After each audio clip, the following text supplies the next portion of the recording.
આ તરફ યાત્રાધામ બહુચરાજીમાં મુસાફર રેલવે સેવા શરૂ કરવા માટે માંગ ઉઠી છે। બહુચરાજીથી કટોસણ રોડ તેમજ કડી કલોલથી અમદાવાદની એકમાત્ર રેલવે લાઇન અગાઉ મીટર ગેજ હતી અને હવે ગેજ પરિવર્તન કરી બહુચરાજીથી અમદાવાદ બ્રોડગેજ લાઇન બનાવી દેવામાં આવી છે।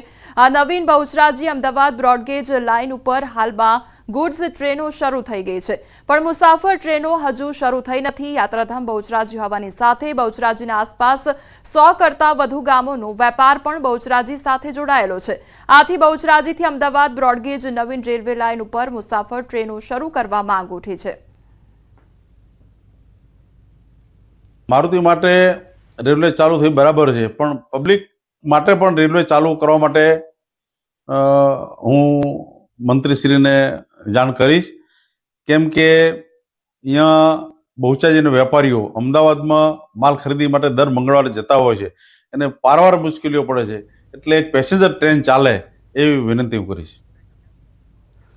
ભાવનગરમાં ગેરકાયદેસર ગર્ભ પરીક્ષણનું કૌભાંડ ઝડપાયું છે। બોગસ તબીબ ક્રિષ્ના કામોઠી મેડિકલ ડિગ્રી વિના તરસમિયા રોડ પર ભાડાના મકાનમાં ગર્ભ પરીક્ષણ કરતી હતી અને ડોક્ટરની ડિગ્રી વિના આયુર્વેદિક ડોક્ટર બનીને લોકોના આરોગ્ય સાથે ચેડા કરતી હતી અને બોગસ તબીબ આરોગ્ય સાથે ચેડા કરતી હતી। આરોગ્ય વિભાગે છટકું ગોઠવી ગેરકાયદેસર ગર્ભ પરીક્ષણ કરતી મહિલાનો ભાંડો ફોડ્યો હતો। સોનોગ્રાફીના પોર્ટેબલ મશીનથી 15,000 રૂપિયામાં ગર્ભ પરીક્ષણ કરતી આ ઝોલાછાપ તબીબ ફરાર થઈ ગઈ છે, ત્યારે આરોગ્ય વિભાગે આ મામલે વધુ તપાસ હાથ ધરી છે।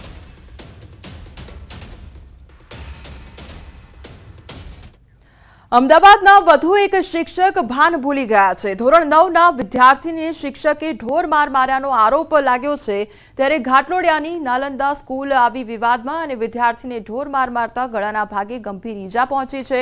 વિદ્યાર્થીને ફોર્મ ન લાવવા મુદ્દે માર માર્યાનો આરોપ લગાવવામાં આવ્યો છે। નાલંદા સ્કૂલના ટીચરે ઢોર માર માર્યાનો વાલીનો આક્ષેપ છે અને અગાઉ પણ વિદ્યાર્થીને રૂમમાં પૂરીને માર્યો હતો, જેને લઈને વાલીએ શાળામાં હોબાળો મચાવ્યો હતો, તો શિક્ષક મેમો આપી શિક્ષક પાસેથી માફી પત્ર લખાવવામાં આવ્યું છે। મુક્કા માર્યા હતા બે, કઈ જગ્યાએ? અહીંયા ગળાની પાછળ વાળમાં। કોણ હતો શિક્ષક ને? કિરીટ સર। અને તમે પછી ફરિયાદ કરી ખરી કોઈને? ફરિયાદ કરી માર પપ્પાને મેં, પપ્પા મને આવું કર્યું? ના, નથી કરી। પછી પપ્પા ગયા હતા કાલે બપોરે, તો મેં સરખો જવાબ પપ્પાને આપ્યો નતો। તમે ફરિયાદ કેમ ના કરી સ્કૂલમાં? મને ડર હતો કે એ લોકો પછી રિઝલ્ટ ઉપર ઇફેક્ટ કરશે। ચેક કરે એટલે કે તારું આ બાકી છે એમ કરી નોટો ફાડી નાખે, એટલે આને રોજ આવીને ઘરે રોવો। મેં કીધું ચાલો વાત કરજો। હું 2 વાર સ્કૂલે ગયા, અમને કંઈ મને સારો જવાબ જ નથી આપતા। આ મારા છોકરાને આજે આવી રીતે માર્યું, કાલે આડાવડું આગળ મરી જાય તો આપણે એને શું કહેવાનું? એકનો એક જ છોકરો છે મારે। રાત્રે મને એવું કે હું તમને ખર્ચો આપી દઉં, પૈસા આપી દઉં, તમે કંઈ મગજમાં મારા પૈસા જોતા ને મારો છોકરો મહત્વ, પૈસા શું કરવાના?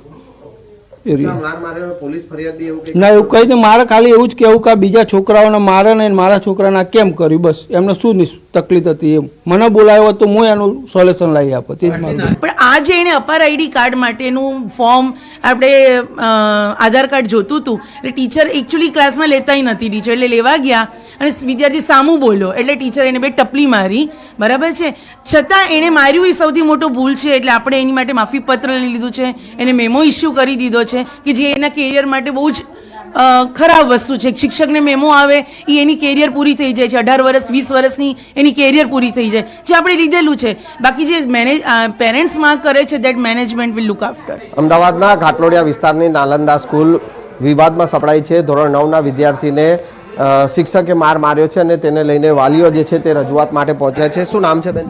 ગીતાબેન। બેન, તમારા કૌશલને જે છે માર માર્યો છે શિક્ષકે, શું છે આખી ઘટના? એમાં શું છે, 2 મહિના પહેલા આભા કાર્ડ માટે કઈ સ્કૂલમાં ઇસ્યુ હતો, 1 મહિનો ફોર્મ અહીંયા ભરેલું રહ્યું, પછી પ્રોબ્લેમ આવ્યો એટલે ઘરે પાછું મોકલ્યું કે નવેસરથી ફોર્મ ભરીને આપો, એટલે ફરીથી ફોર્મ ભરીને 15 દિવસ સુધી એની બેગમાં હતું। આ સાહેબ લેવા આવ્યા નહોતા। નર્મદામાં